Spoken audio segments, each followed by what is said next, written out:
MaJaMa. MaJaMa.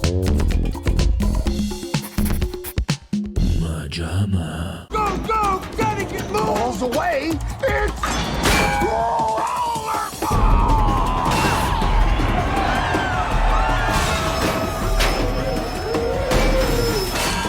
First leg in the Rollerball game is underway. Go through the rabbit hole. Gonna need a ride, Reed! And this one's getting started early. Hey, hot shot on the way! It's a 12-foot jump. Woo! Yeah! So, whenever. Welcome back, everyone, once again to MaJaMa Jams, a show where we discuss other people's work to avoid doing our own. Now, we have a special treat for you guys today. After failing at our Andy double feature because YouTube is we now have a 1-2 punch of excellence and misery. There has never been more of an example of the shittiness of modern Hollywood getting it wrong. Ladies and gentlemen, it is the 70s classic that me and my brother popped our cherry on just yesterday, Rollerball, with the 2002 piece of shit starring the blandest man in the history of Hollywood. Not Christopher Reeves after the horse accident. It's none other than Chris Klein himself. That fucking baby-faced, smooth, non-acting piece of dog shit that I can't picture how he ever got into a movie unless he had a group of Universal executives do bukkake on him in a secret boardroom somewhere. It's a rough game. That's why we get paid, you know? We are getting into it. The double hit of the old Rollerball and the new Rollerball. They could not be any more different. Holy crap. Mateo, Yes. You brought the first one, the stellar James Caan led masterpiece into our lives.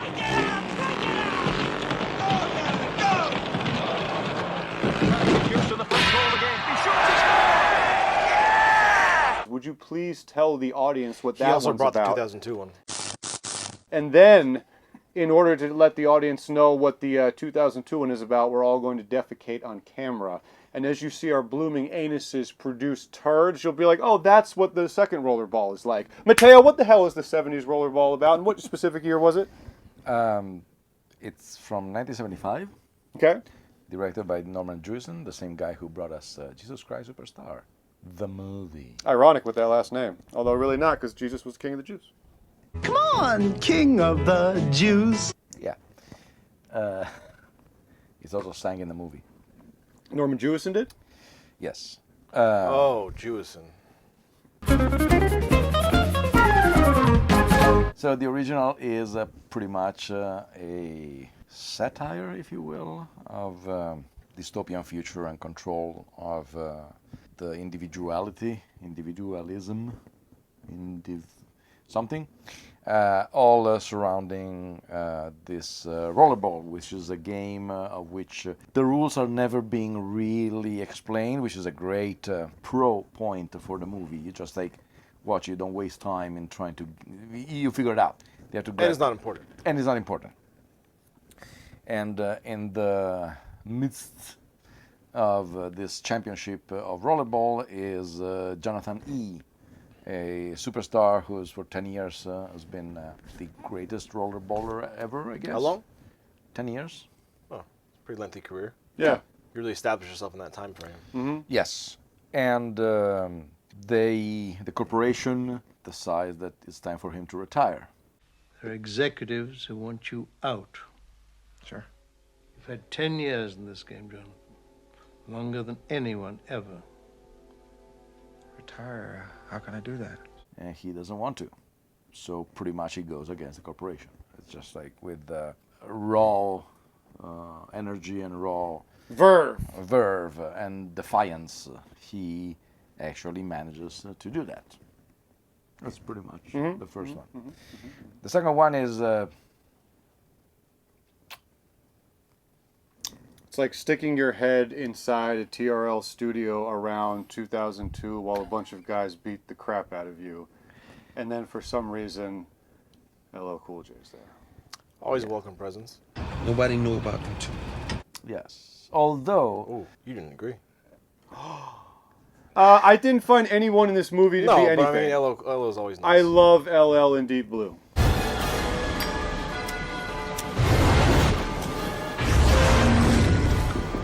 My bird.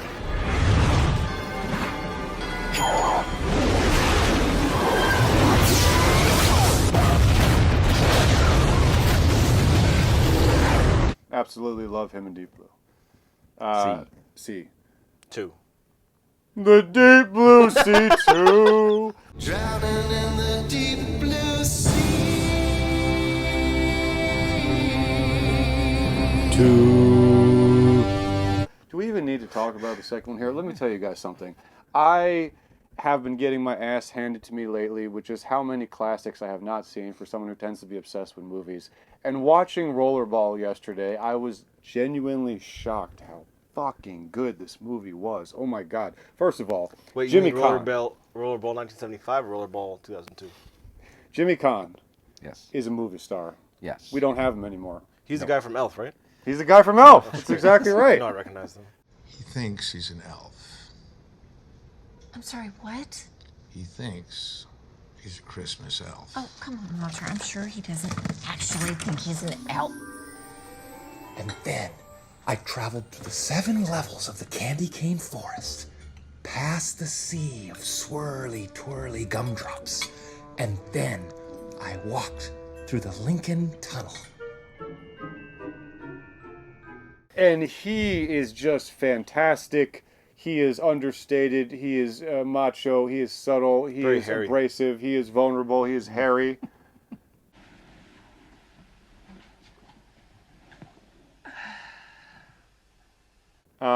He reminded me of our good friend Paul Preston, actually. Yes. Same curly hair and boyishly handsome face.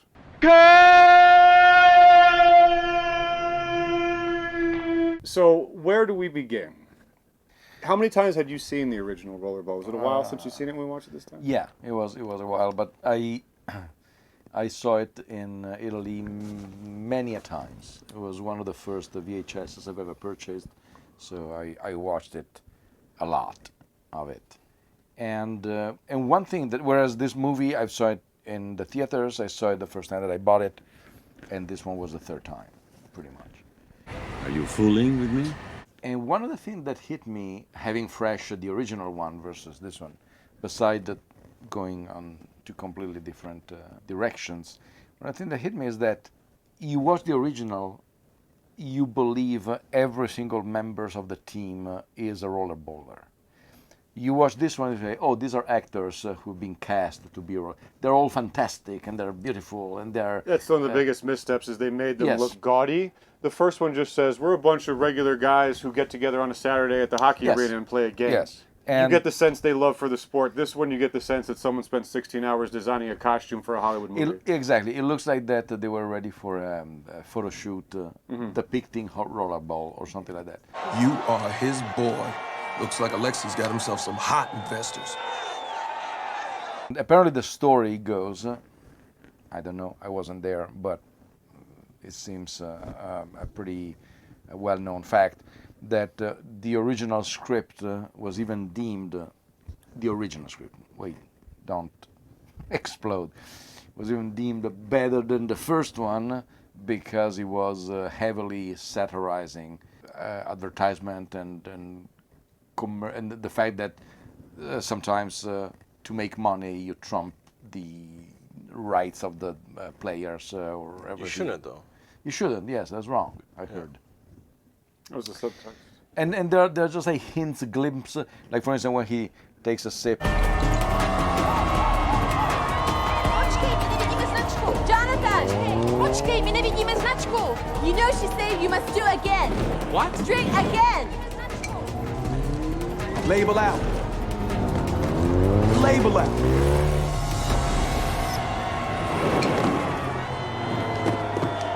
Champion Rollerballs, Jonathan!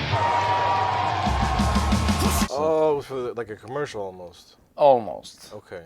It's the equivalent of I'm going to Disneyland at the end of whatever they do when somebody runs to a guy who does sport and they say, what are you doing next? And he says, I'm going to Disneyland, give me money. Right. Something like that. So there is that, but apparently the director, John McTiernan, fresh of movies like Die Hard and Predator, so not a slouch in in terms of actions and tensions. He thought or he felt that the audience would have liked more to see the Rollerball itself.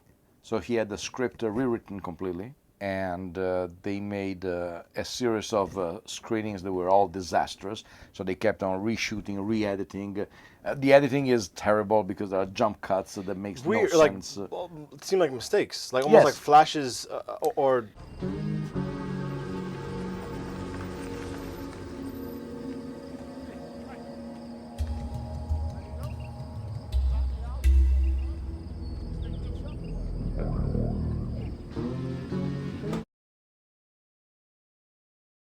There's no way I'm gonna die in this shithole of a country. No way. You left the rest of the team, Red. Hey man, how many times are you gonna have to get your head handed to you before you stop picking fights with people who are too big? This isn't some college coach you can just flick off. These are dangerous people, man. What's up with the night vision scene?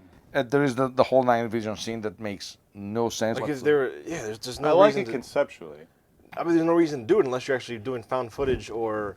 Right. Or you're watching someone. I liked it conceptually. It gave me an idea of a people who literally are in a desert in a high-speed chase and had no light. I did not think it was executed fantastically. I do like it conceptually. Yes, but it's no. Like for instance, in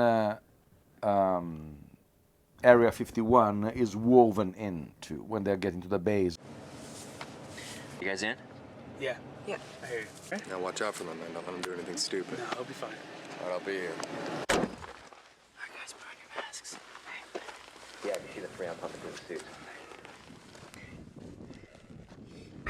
Good luck, man. Thanks, man. Appreciate it.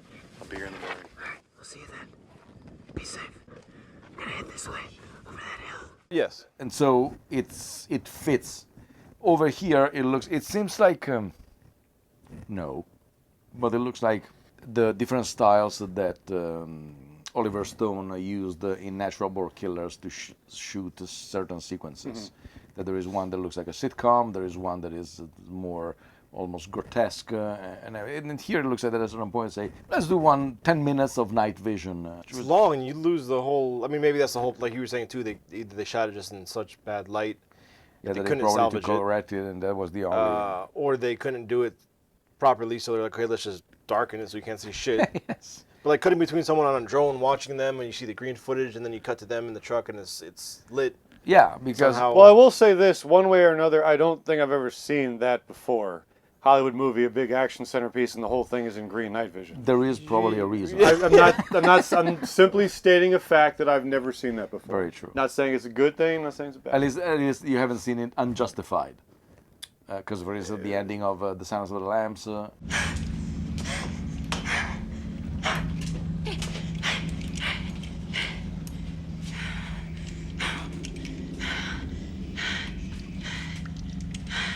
There are movies where you see at least somebody using a device is introduced to justify that. Here there are 10 minutes night vision. Because. And a little fun fact, apparently the production things went so bad that eventually in 2013 John McTiernan went to jail because he lied to the FBI. Apparently he hired a private eye to control or to spy on the producer with whom they were butting heads, and he spent almost 1 year in jail because of that. So it must have been a wonderful working situation. Life imitates art. Doesn't matter. You know, art imitates life. Doesn't matter. I just why The get into saddest the thing industry? was What's the dream? I was working on the thumbnail for this episode, and I Googled Rollerball, and 2002 cover popped up, and that's the real problem with doing remakes, especially with the same fucking name, because the original's gonna get buried. Yes. Regardless of people defending, hey, we're not ruining your childhood, we're not destroying something, we're not getting rid of the originals, we're not burning all the presses. This situation is much, much simpler. Yes, but in the popular culture and just in the wealth of the I internet think when I typed it in nowadays- on Rotten Tomatoes, the Chris Klein was the first one to come up. Yeah.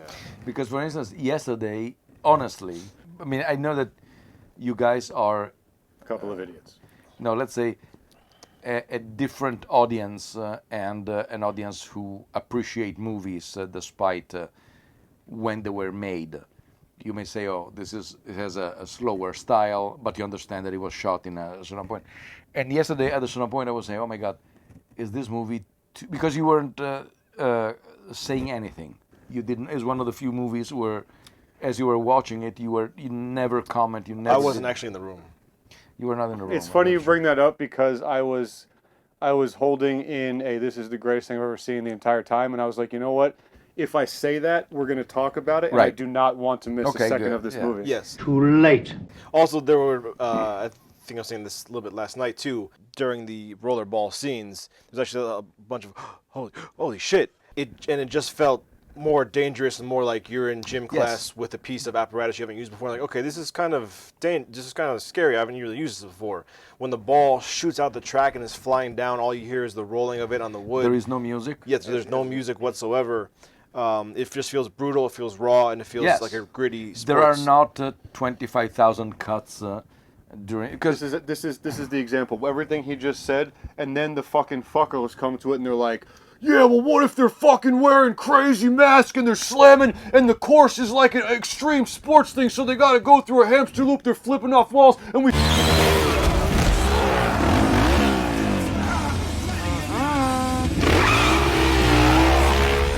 Matthew's right. There is a minimalism to the Caan one where every fucking hit feels like you said you're in a simple elementary school gym class, but that rubber ball just smacked you in the face and it fucking stings. Some kid got pissed and shouldered you, but why did it connect? Like, it was beautiful. Oh God, gym class. Who's the two new catches here? All right, yeah, ball. Don't stick your hand in that gutter too quick. Wait till this ball comes down on the track.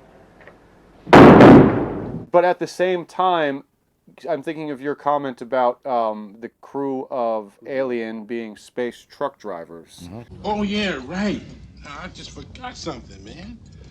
Before we dock, I think we ought to discuss the bonus situation. Right. Brett and I, we think we deserve full shares, right, baby? You see, Mr. Park and I feel that the bonus situation has never been on an equitable level. Well, you get what you contracted for like everybody else. Their dress, the way they look, shows the audience that James Caan looks like a man who enjoys sports. So on a Saturday, he throws on a sweat and some t-shirts and he goes to the gym and he fucking roughs up his buddies. Everything about it is gorgeous and believable, and most importantly, a superstar is still an average man. Doesn't matter that we get those gorgeous Kubrick-esque 70s futuristic style. It doesn't matter that he's a superstar that's been there for 10 years, that he chants. You get the sense that Caan is a dude. And the scene you actually showed me previous to viewing it where he breaks in the newbies, I've never seen such a natural sense. Those are not actors. It's a couple of guys around. Well, he just, he smacks him in the chest and, does that hurt you? I wouldn't hurt him for the way. Everything translates perfectly. Everything. Use your pads. Use what you got. Drive that arm in there. Keep your feet forward. Hit and move. You get away from the wreck. Always keep your feet here. Don't come across in here. You get all twisted. That's that. Or if a biker's sitting up nice and high, a lot of guys like to ride high, drag one off him in there. I hurt you, Blue? I wouldn't hurt him for the world.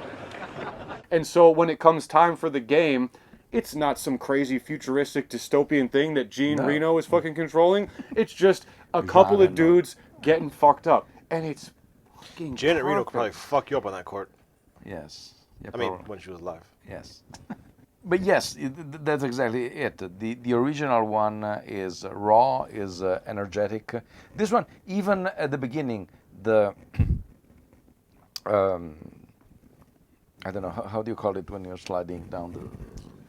But that skate thing, and I was watching, I say, okay, I don't have the feeling of speed. I thought it was a paraplegic at first.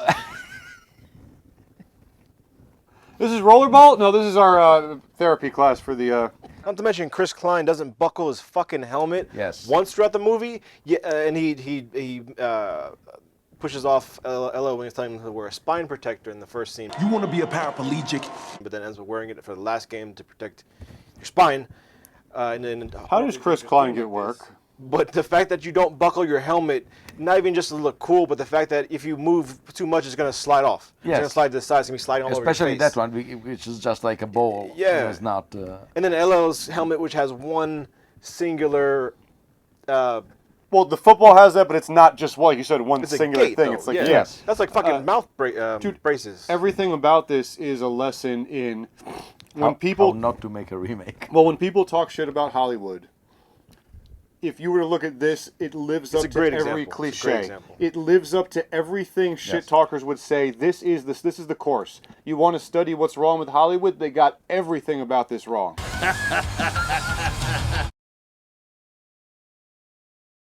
Jonathan, good morning. It's a beautiful day, huh? Yeah. And it was a long night, huh? I was, yeah, partied, the usual thing with the team. We were talking about how we don't understand how Chris Klein ever got work unless he has a gallon of executive semen clinging to his chin. That's why he can't grow a beard. Just seep too much into the pores. The hair won't come out, it's too scared. How beautiful, beautiful skin you have, Mr. Klein. Yes, the executive semen keeps it fresh. I have to get a bath in it every 6 months in order to keep getting work. It's easier to shave, too, otherwise you can be just scraping that off. Yeah, it's the scene when he jumps on the plane that you said, what did they draw? It looks the, like yes, makeup. It looks, like it's when a 6-year-old goes to hobo for Halloween. Yeah. Listen, you could not, this is what I'm saying, this is the pinnacle of the example, because when you go from James Caan to Chris Klein, you know, you can, I'm thinking here Keanu, you know, when Keanu first came out, he got shit for being like, whoa, I'm a stilted actor, and I'm a surfer dude. Leonardo DiCaprio, the same. He did he? I don't even remember that. Leonardo DiCaprio was considered the heartthrob, and so much so. But was it the heartthrob, or because I'm talking about not being able to act here? Oh, yeah. Because Keanu, I feel like, got a little bit of that shit, but then Keanu won all of our hearts and is amazing. I feel like Chris Klein is what people talk shit about Keanu, but he actually is. Like we said, we try not to be a hater on this show, but this dude is so fucking... I don't think you're trying very hard. How anyone said, that's our lead. Yes. Maybe he was cheap. But like... Probably. To go from James Caan to Chris Klein, it just encapsulates everything. He was probably hot at the time. He was probably... No, he was. This is like 2 years after American Pie, yes. And I should say, he works well as Sweetheart Oz with Mina Suvari in the first one. Give credit where credit's due. Yeah. I've got this lacrosse game. It's really important. It's our last game. Well, Central almost beat us last time, so this time I really want to kick their ass. But it's going to be cool because, you know, the game's at States, which means afterwards I'll be able to stop by. So you can't sing at the competition? Heather, I'm sorry. I totally blew it. It's okay. You should do what makes you happy. All right. But here it's just like, well, I'll see you in 6 months, bro. Thanks for saving my life. Oh, no, I think they're planning to kill him. And it's not even an exaggeration. Like, it's just... I appreciate the offer, but I should stick around, you know? It's my year to make pro. It's like casting Denise Richards as a nuclear physicist. Yeah. I pulled the plutonium out of the one inside. You can detonate the triggers now. Okay. Look, our IDA physicist. Don't bother. Not interested in man. Take my word for it. Yes, or Denise Richards. Or Denise Richards, period, yes. I think that probably this movie, it was a very elaborate and expensive prank on Chris Klein. It's friggin', you guys don't know this, but funnily enough, I wanted to show these to you. I never did. I watched this in my fucking basement apartment. Windy City Heat. Have you heard about this, Mateo? No. They prank, I think Jimmy Kimmel or someone was involved. They prank a guy who thinks he's hot shit, like a Tommy Wiseau actor, by thinking he's in a movie. And they filmed that movie, but the whole thing is a prank. Is it real? Yes. That he doesn't know he's filming a movie. Why haven't we watched this? Harry, I thought you saw that. Harry, I'm really sorry. Don't give me the half-eye, please. But that's exactly what Mateo described. It's We're like, going to go through all this to set up a movie Chris Klein thinks he's doing is exactly what Windy City Heat is. America's Best Singer. It was an American Idol parody where they just got, obviously where it was the height of American Idol when everyone was, they had, featured so many bad singers because it was more fun to watch than actually good singers. Here's how it works. While other talent shows are looking for this, Oh, Canada. we're looking for this. Why does the rain fall from above? Or this. I get so emotional, baby. Or this. Fire! Fire! Fire up all your guns at once and Explode into space. And they actually had a competition, and they had like 6 finalists where they were terrible singers, but they thought they were good singers. And week after week, they had them come back, and they eventually gave it to some girl, I guess based off who was the most confident in themselves, regardless of the talent. And they finally played. It's a cop out. You don't be that mean just in the final episode to be like, it was actually fake, but we wanted to pick the one with the most confidence. Fuck off. You don't get to have your cake and eat it too. Oh, I wasn't saying that's a redeeming factor, but they do say something at the end. Like, No, I wasn't. I'm saying fucking double down on your meanness. Don't fucking cop out on your fucking meanness, you fucking little It's like shit. when they do the worst cook in America. Yeah. You say. But I think at least that show's meant to someone to learn and who gets to be. But then it shouldn't. So the last one should win. Yes, because I think it's called it's worst cooks in America. You've seen Top Chefs. You have witnessed Master Chefs. You have admired Iron Chefs. Now, prepare yourself for the worst cooks in America. So it's the assembling of them. Yeah. And then you find the. I mean, who gives a shit? Yes. Gotcha. Not to mention the 4 months that Chris Caan has been playing. 4 versus months. The 10 years of James Caan. But now, there are executives who want you out. Sure. You've had 10 years in this game, John. Longer than anyone ever.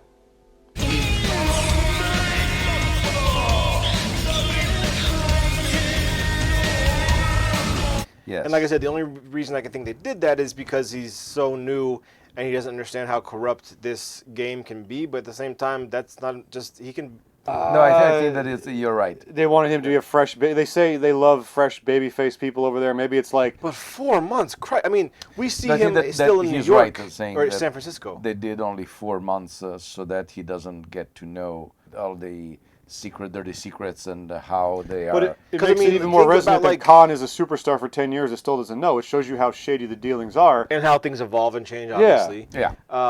But I think also you'd have to. We see him in San Fran when we first meet him, and then we see 4 months later, and he's already the superstar. So it means he would have had to at least taken a couple of weeks to get to the country, get acclimated, get a.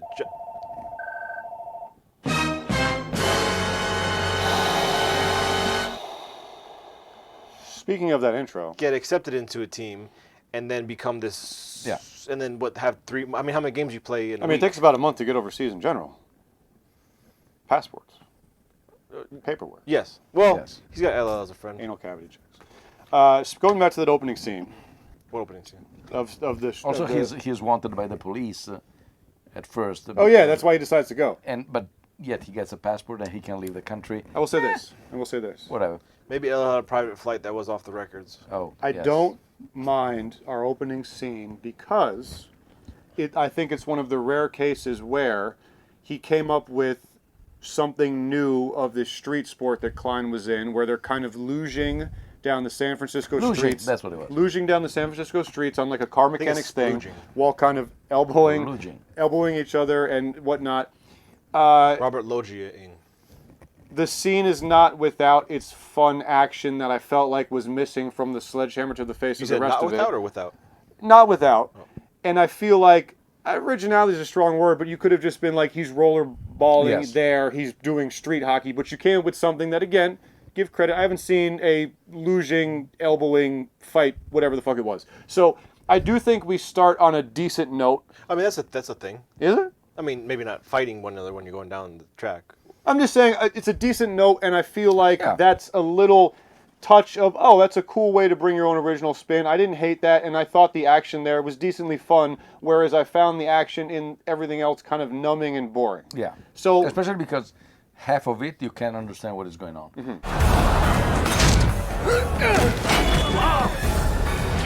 Cross snags it.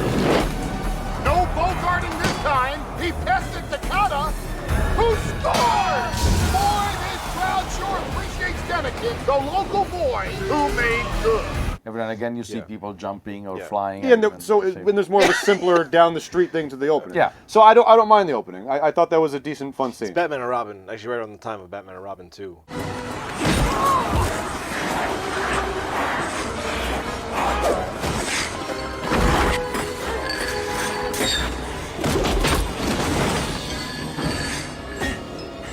Swing! It's just way way too much people doing flips off of Yes. of hamster. Well, that's what I'm tunnels saying. on the top. It's the Hollywood. The track is broken, so you. That is not Hollywood. That is an art piece with designs like a Stanley Kubrick movie of chic, futuristic, with understated performances and human time to breathe. Like our rollerball fights in the first one are brutal, and then we get, come into my office, Jonathan. Let's talk.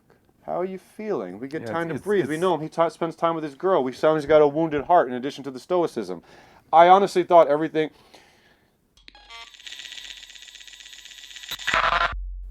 It's easy when you're me, or maybe when you're a nerd in general, to speak in hyperbole, but I was so shocked, and you didn't know it was coming. I think you just thought it was a dumb sports movie. I was shocked by how good the first one was. I was genuinely shocked. I was just with it I knew that it was social commentary. Great. No one told me. Pity.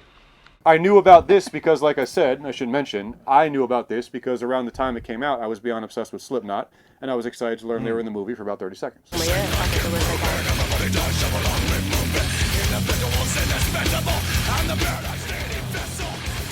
Again, appropriate use.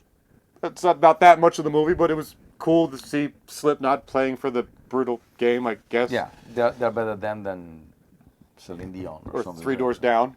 Yes. Jason just made himself laugh with a 90s alternative band reference.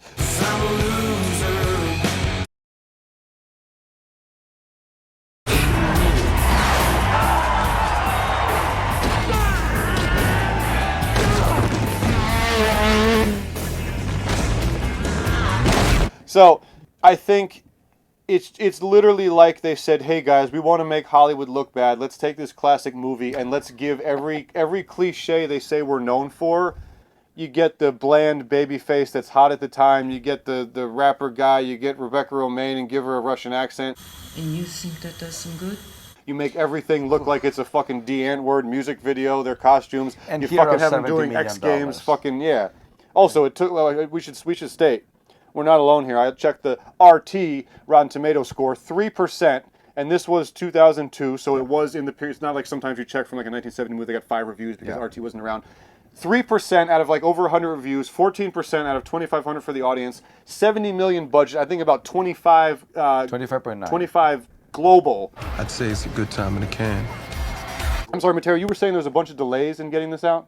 Yes. Like a lot? They kept on reshooting and re-editing and re-adding things, and it's never a good thing, usually, when you have that. The only movie that I can think of, honestly, that got delayed so many times and it eventually maybe benefited from it, and it actually turned out a profit, it was Titanic.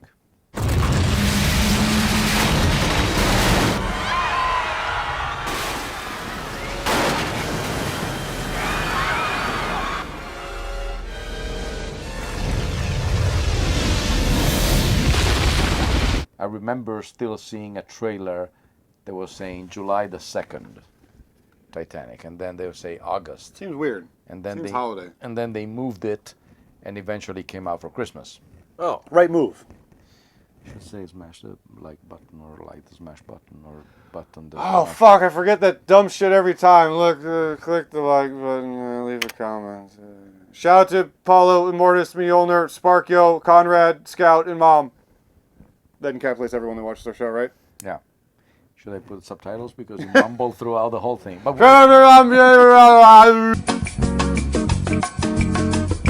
remakes are bad in general.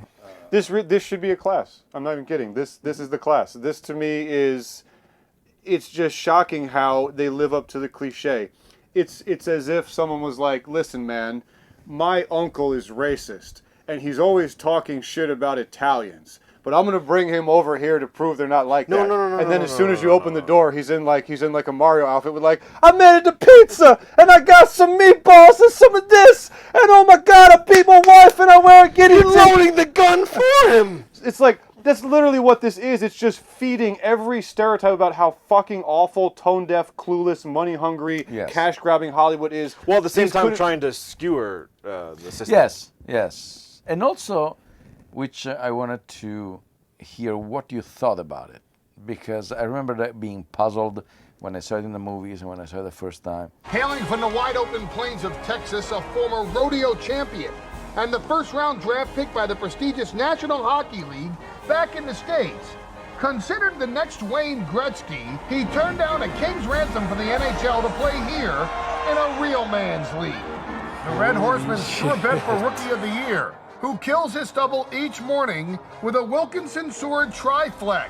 For some reason, this movie tries desperately to make a character out of the commentator of the game. Oh. And it never comes to fruition. What's this? You understand that? Because I was thinking, for instance, there are movies like, for instance... Phantom Menace. Yes. Vanishing Point. Sorry, go ahead. Come on. Vanishing Point. There goes the Challenger, being chased by the blue meanies on wheels. The vicious traffic squad cars are after our lone driver, the last American hero, the electric centaur, the demigod, the super driver of the Golden West. A movie of a guy in a car and a DJ who follow his rebellious trip. Great movie. We should watch it. Not sure if we can use it, but we'll try. And so the DJ becomes a character because is almost like as if you were in the car with him. Here we have this guy who has no relation with anybody, except for at some point they bring him. I'm sorry, just to reconfirm, we're talking about the Dan Schneider-looking motherfucker in 2002 Rollerball. Yeah. Exactly. Yes. Remember the scene when he grabs the drinks and then he looks at the girl's breasts? In this beautiful desert city, on the shores of the blue. Yes. He gets distracted? Yes. And then at the end he's just like, do it, and...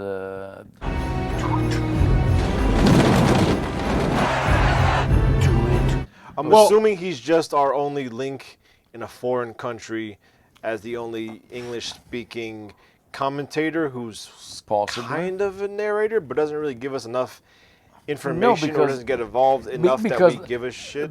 The sound is confusing, the editing is confusing, and his voice doesn't help. But you think he'd be the one to crack it open and expose it to the right, world? Exactly.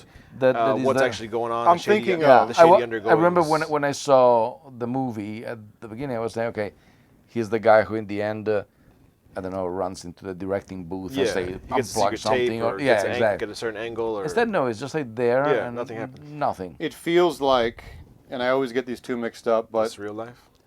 Colbert and someone in The Love Guru as our sports announcers. What do you like tonight, Jay? Jay? I like the Christmas babies, Trent. And I like the way my skin feels when I'm wearing my rainbow jacket.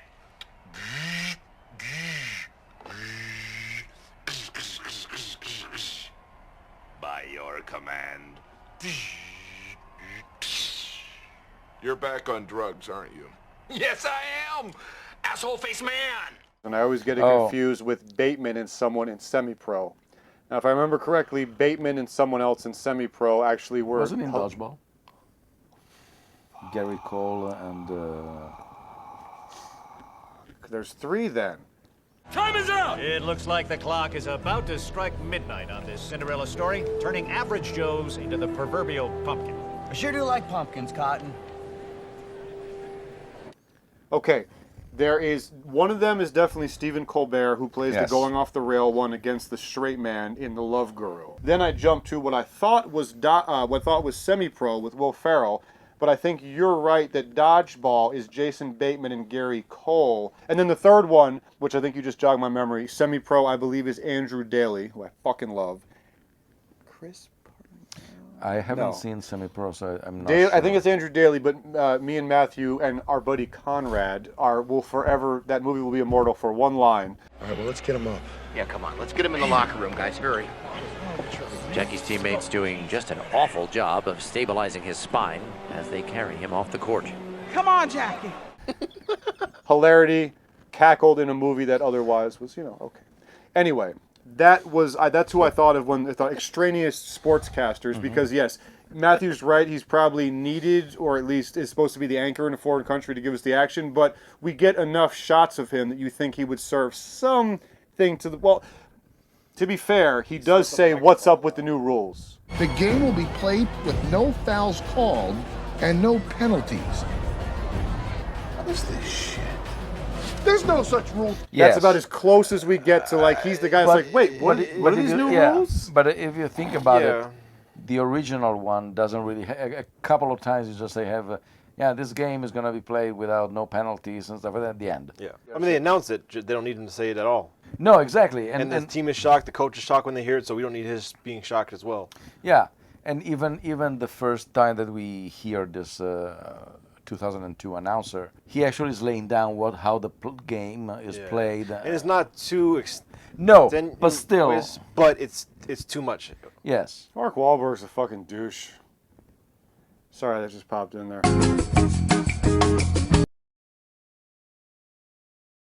Go, go, gotta get moving! Balls away! It's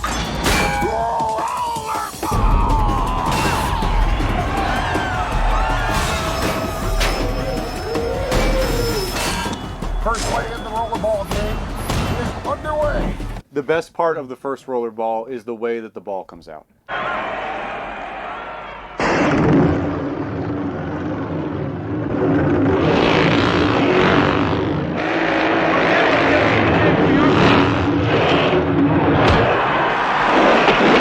It is realistic in its pressurized spouting out. They have it set up so it rolls along a wall, and you get the sense that this is a dangerous ball that is shooting out. But seriously, it's the best thing in the movie. It's like your rolling ball in Bad CGI Sharks. Ball? Shorts. Oh, right. Bad CGI Sharks, scene 70, final Matthew and Jason, take 1.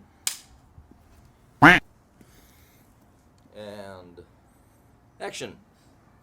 Yes, let's show the clip finally to the audience. The uncensored, explicit version. Yes. There's an X-rated version of Bad CGI Sharks and Call Me By Your Name for the same reason. Yes, but they're different movies. You guys know what I'm saying, though? You brought it up. The way the ball shoots out is realistic. Yeah, like the it's fact horrifying. that it has a track to run, and they even make a point of saying, don't try to grab it when it's in that track. Don't stick your hand in that gutter too quick. Wait till this ball comes down on the track. Don't get too anxious. That thing will take your arm right off. Realism. Yes, Couple it's guys like a explain roulette. dangerous game. Yes. When you're, and also the scene where the guy gets knocked out and he's laying on the track and it fucking just shoots out and knocks him in the head.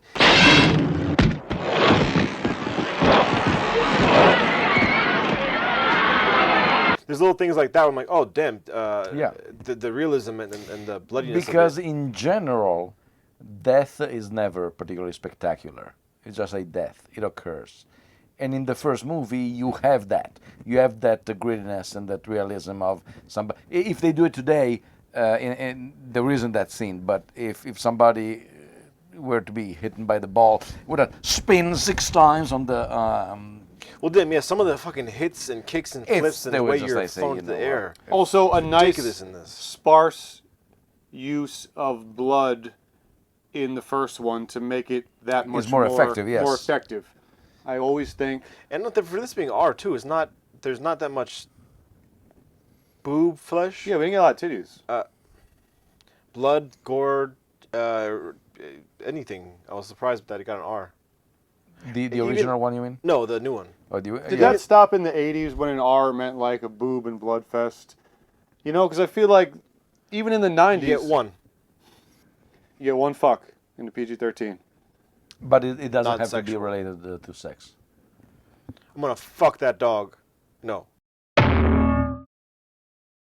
Wait, fuck that dog up. Yeah, fuck that dog up. Just need to add the word up and we're good to go. No, but he's really fucked up, then yes.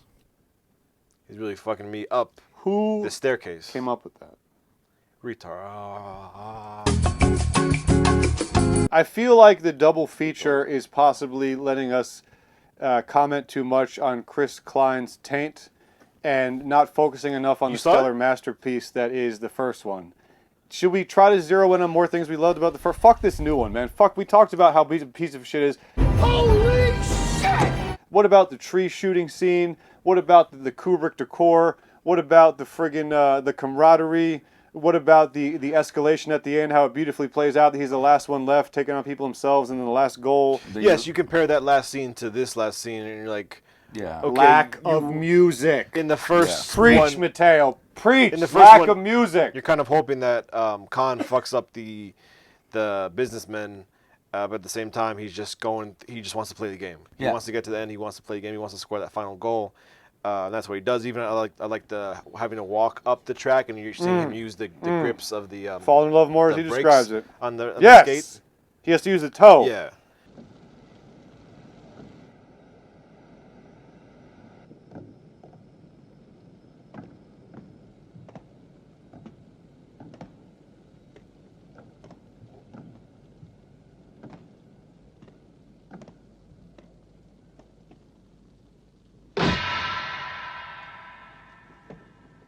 The tree shooting scene. Yes. Oh yes. I don't. Okay, so did they set it up why they were exploding? The gun. They had the gun. I mean, I don't know if you shoot a tree, it explodes. Dude, it's the future. It's the space future. gun. You don't know exactly. Well, either way, my point is to say that. No. Talk about a lack That's of really, explanation. No, you that's don't a really stupid point. Let's dwell on that for a second. It's not just a gun. It's a space gun. That's the whole idea. They're so excited about Bet it. he could get you some space coffee from the space station.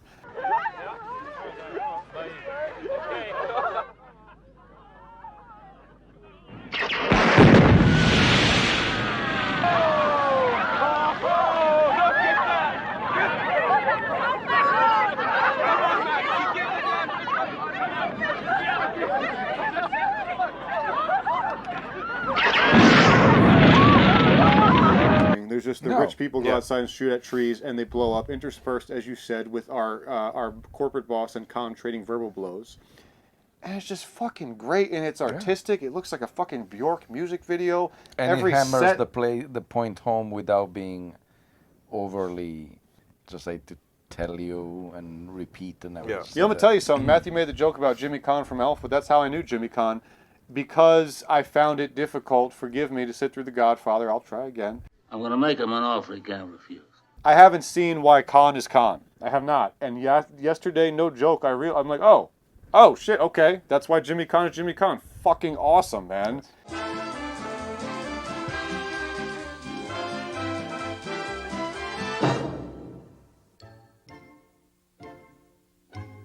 And there he are had not 3 A's originally, and he cut it down to 2 for Hollywood. Caan. Yeah. Or, as Captain Kirk said, when you're talking about these two movies, I guess you could say there's a lot of pros and cons. Pros like? I'm going to be honest with you guys. There was a comedian on Twitter who did that joke way better. Duh. All right, guys. I think it feels like the wrap up. Does it? Does it? I'm saying that's what I'm saying. I love the double feature thing, but I don't want to give that one too shot. I want to we not highlight anything else.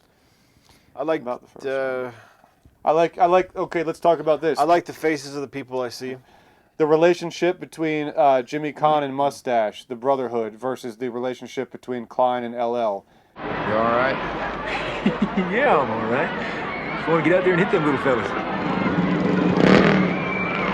Listen, stay close now, all right? Yeah. Okay, Johnny. Let's go, let's go! You don't look so good. What's going on? Well, you see, you hit the pod ramp and jump, and then I cross under and go, and then you shot in the free throw, and then you did the 440, so I wasn't sure, but I think you scored the touchdown. Got it? Absolutely. I scored a touchdown in that way, okay? I got the sense that those two were friends, and this. Oh, hold on. I know what I want to talk about. How do they even meet? Jimmy Caan's face when the doctor is telling him you have to sign to pull the plug on your vegetable friend, and the amount of restrained emotion he puts into. Well, is he going to dream? You must sign a release form. It is required. Does he,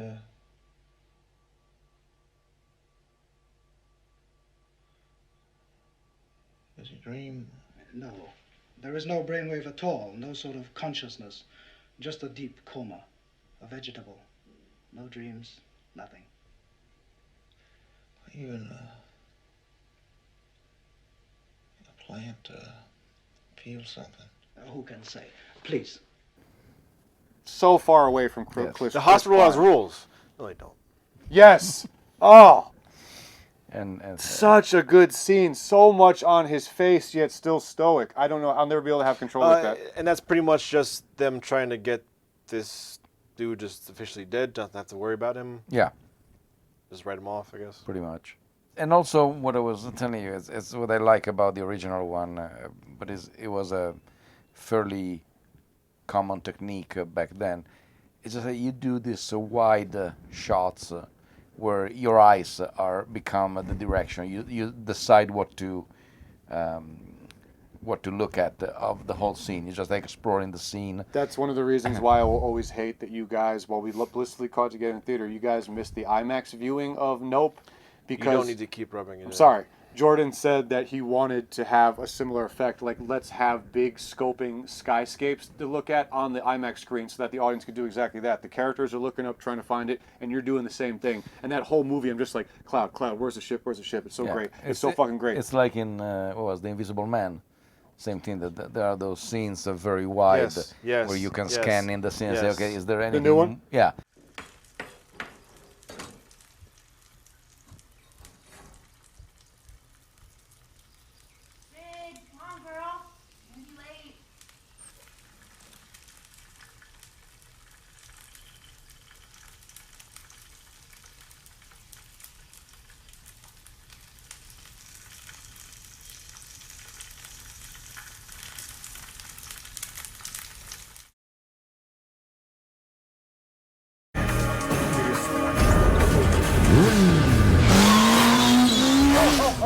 Gold seem to have an extra player on the track.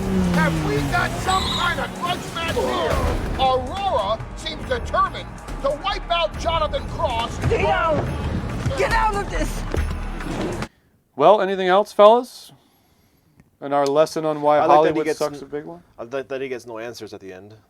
You're kind of left the same way, that he doesn't have a definitive answer why they're trying to push him out. That's right. They never tell you. They say, "Don't worry about it. Don't worry about it. Don't worry about it." Even getting to the computer, it's obvious that the computer is still controlled by some sort of programming or by the corporation. Yeah, do not give him direct answers, and I think it kind of works too, because they say they're scared of you. They're scared of where you can go with this. If the community or just the public rallies around you enough, you can become more powerful, and that's just because of the public image.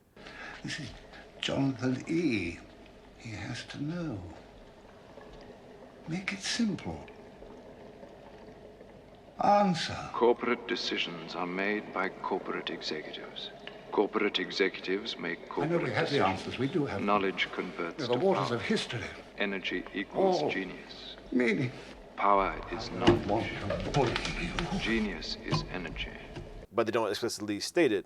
Same way they don't explicitly state the rules, because that's not the most important part. The important part is just, you get the gist of what is going on, and as much as you get the gist that you cannot stifle somebody who wants to actually be free and do whatever he does best. And also, the only thing that I may say don't say it about Chris Klein versus James Caan. James Caan, they're both, for how the role is written, or is presented at least, they were both age appropriated. James Caan was believable of somebody who is a professional for 10 years. So he's not exactly young, but at the same time is whatever he does is still plausible what he does. And Chris Klein, if he has to be this the late newcomer who becomes successful, that's a fair point.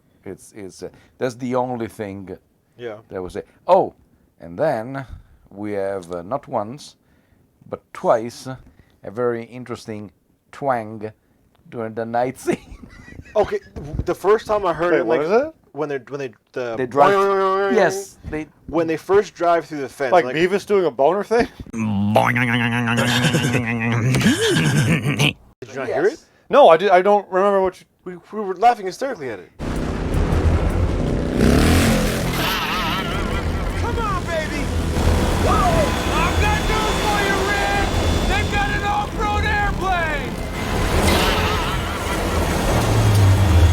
Well, the first That's one, what it was. I feel like that was one of those damn things where like I looked down at something, I heard you guys laugh, and then I was like, wait, what was funny? What was funny? Oh, And then the plane yes. turns and But the first one, they drive through the fence. I'm like, okay, they ripped the cable, and it made the Jurassic Park T-Rex sound. But then the plane does it. I'm like, oh, did it catch the fence again? What's happening? It was so absurd because it was really out of place. And you don't even try to make it sound like you just literally go for cartoon. Yeah, because boner. if it had gone twang is one thing. Yeah. But with a twang, get the boing territory. Come on, baby! Whoa! I've got news for you, Rick! They've got an off-road airplane! So one last question. All those girls, is the corporations just send a new wife every once in a while, and it's like, this is your girl, she's at your house. That's what that was, right? yeah. It looks like it reminded me when I saw it way back when. It reminded me of the studio system for Hollywood, when the actors were underneath the studio umbrella. That all the photo shoots, even the candid photo shoot, they were all staged. Here is I don't know, Joan Crawford in her living room. It was everything was staged. Everything was. And here's Fatty Arbuckle murdering a hooker. Don't worry, folks. For instance, it's all yeah. staged. It's all staged. She agreed. A lot of hookers murdered in Hollywood. There's probably one being murdered right now as we film this show. One. Fatty Arbuckle was the first actor to be paid $1 million for a movie. And Jim was the first one for 20 million? Probably. I guess this is all obscene. Although there was Marlon Brando, the 4 millions for 10 minutes of Superman, something like that. And Marlon Brando's a fat diabetic douche who gets off on one movie role 60 years ago. You will travel far, my little Kalel. But we will never leave you, even in the face of our death. All right, let's vote. Okay. So I'm going to start because Okay. I'm overtaken by passion. Start with 1975. Exactly. We do two voting? Sure. Yeah, for sure. I'm not going to throw anything For the 75? For the 75. I was compelled to do 5 behind the back for the 5 negative, but I feel like maybe something like a Brain Candy that's personal would get that full on thing. But the 75 is getting a nothing thrown because holy fucking shit. I highly recommend it to anyone. Although I'm a young punk, I hadn't seen it. Most of you probably have. I'm going to go. Whoa. Oh, let us do the other one. Yeah. Oh, we're going to do 1 and then 2. Yes. Okay, cool. I'm going to agree. Tie. I'm agree. I don't have a tie, but tie. MaJaMa.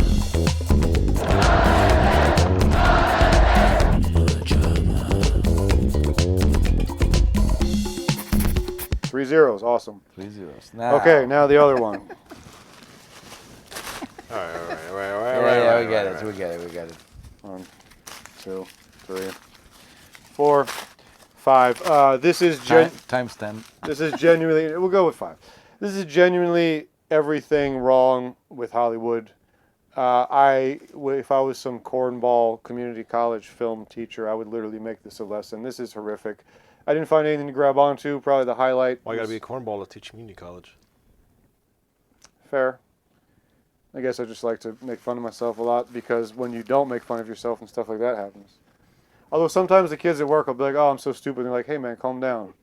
I'm like, I don't like that Gen Z doesn't like self-deprecation. They love it. I mean, not at work. I was in here with you guys. 5 for the 2002 because it's a piece of shit with no redeeming qualities. I can't think of a single thing that makes it worth existing. No one stands out. Yeah. Everything I expected to go wrong did. Yeah. Tenfold. All right. Wish we had that Fushigi ball to throw. Hey. No, this is small. 5 because. How could you not? Yes. This is horrible. It's absolutely horrible. There's nothing to it. Is a rollerball. We should rent the porno rollerball. Rollerball. Yeah. never catch. MaJaMa.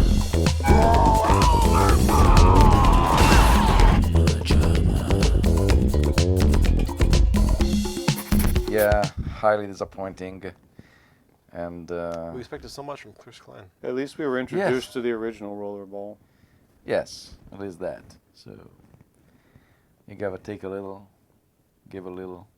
You know, when God closes a door, He Yeah. opens the window for Chris Caan to suck a Warner Bros. Executive's dick in order to get a starring role. So, guys, thank you for joining us for our double feature of Old Hollywood versus New Hollywood. Highly recommended the first one. If Maybe you, not new, but yeah. If you find this one in a Walmart, buy it for $2 just to burn it on TikTok as a fun thing to do. If you see Chris Caan in public, kick him in the dick. And if Whoa. you're physically powerful enough, try to beat him up on the street. He's a white man, so nobody be mad about it in 2023. He's got a kid now. You can threaten him with that. Yeah, got something to lose. Ask him if he can grow a beard. Yeah. He fucking grows peach fuzz like a 13-year-old. All right. Yeah. We never know where to definitively end these things, so that's the end of this shit. Yeah, we'll go with our signature sentence. Exactly. That was Chris Klein's audition. Coming soon, we have T-shirts.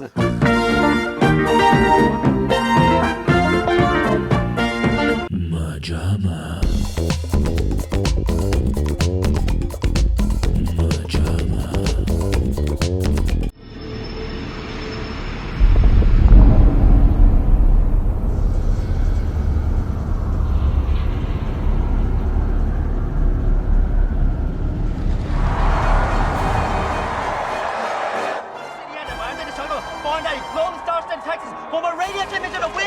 Et du Lone Star State, c'est un ancien champion de rodéo. Welcome to the Rollerball of Hollywood, where we dispose of actors who have no charisma. Yesterday we took care of Sam Worthington. Who cares what he did? He sucks. And today we have Chris Caan from American Pie and...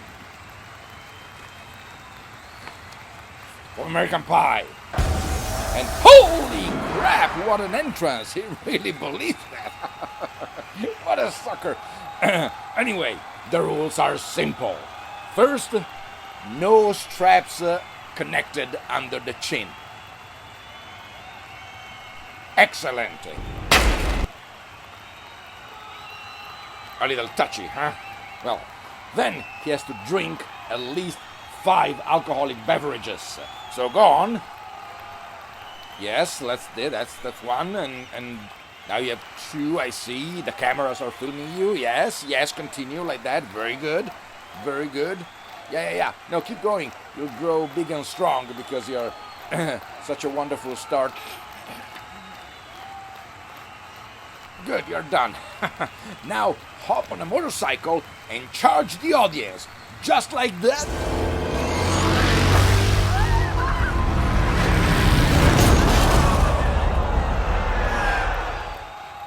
Well, we're done with Chris Caan.